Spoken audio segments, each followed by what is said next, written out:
What is going on, Chief? I Smoke back to you with another one. And according to my source, the same guy who told me the Raiders would be hiring Clint Kubiak 2 days ago before ESPN or any Raiders content creator, Darren Moggy, the Jets GM, has reached out to John Spytek, the Raiders GM, about possibly trying to acquire that number one overall pick and draft Fernando Mendoza. Now, immediately, John Spytek shot him down and said it would take a king's ransom to get that number one overall pick in a quarterback thin 2026 draft class. I'm told that it would take pick number 2 of the Jets, pick number 16, pick number 33, and 2 first-round picks in 2027. So the Raiders are going to win that trade no matter what. Spytek is running out of time. This fan base is running out of patience. Mendoza seems to be the answer. I'm saying about 95% of this fan base wants to draft Mendoza, and the other 5% want to trade out, and I can't be mad at them. This team has a ton of holes on defense. They want to trade Max Crosby, who's a 10-sack guy, approaching 30 years old. I don't even think he's worth the first round pick, in my opinion. A second round pick and a fourth round pick in 2027 would do the job for me. But the Raiders need to learn from past history of teams trading out of this number one overall pick. They need to stay packed. And remember, the Bucks traded the number one overall pick to the Houston Oilers, and the Oilers got Earl Campbell, a Hall of Famer. The Jets traded the number one overall pick to the Rams, who got Orlando Pace, a Hall of Fame left tackle. And the Jets have Walter Jones, but traded him to the Seahawks as well. So they had 2 Hall of Fame left tackles and missed on them. Now in 2021, the Chargers traded the number one overall pick to the Falcons that year. They got Michael Vick. The Chargers ended up getting LaDainian Tomlinson. Both those trades worked out for those teams. 2016, Titans traded the number one overall pick to the Rams. The Titans did get Derrick Henry in that trade, but the reason why the Rams won that trade is because the Titans didn't draft well. And in 2023, the Bears traded the number one overall pick to the Panthers, and the Panthers took Bryce Young. So by past history, the Raiders just need to stay packed at number one overall. And I think Spytek did the right move here. It's the move the fan base wanted. This fan base is probably 70% Latino. To have a quarterback named Mendoza, Mark Davis is all about money. That's why he moved this team to Las Vegas. They're going to drop Mendoza because a lot of jerseys are going to be sold. A lot of 15 jerseys, same number that he had in college. If any Raiders fan is thinking about trading this number one overall pick, remember that this team needs a culture change.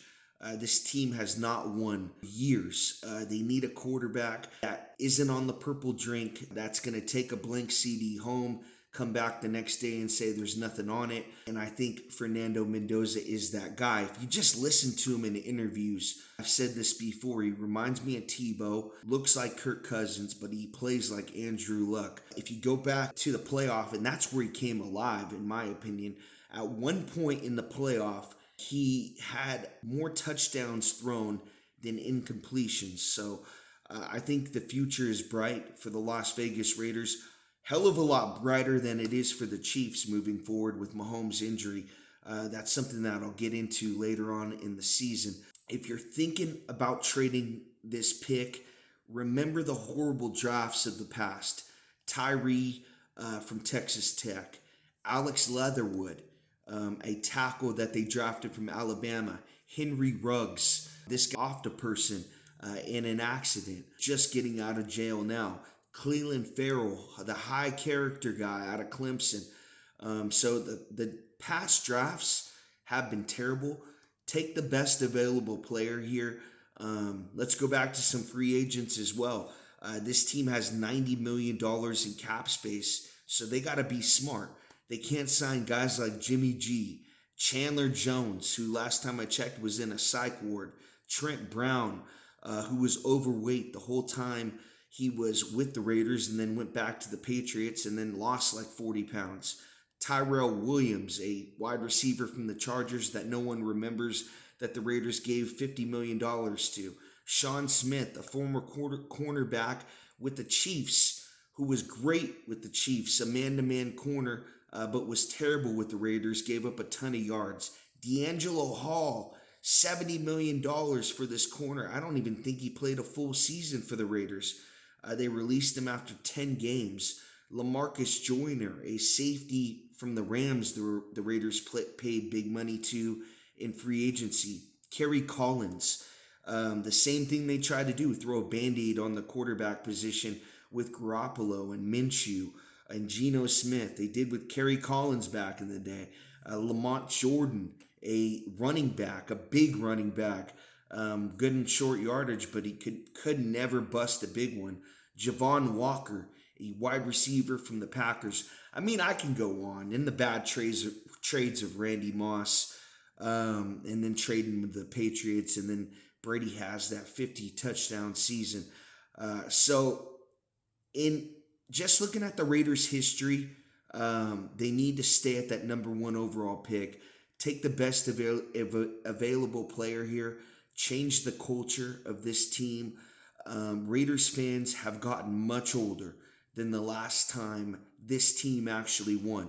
We're going on 25 years. Now, I was part of that 50 years that the Chiefs didn't win.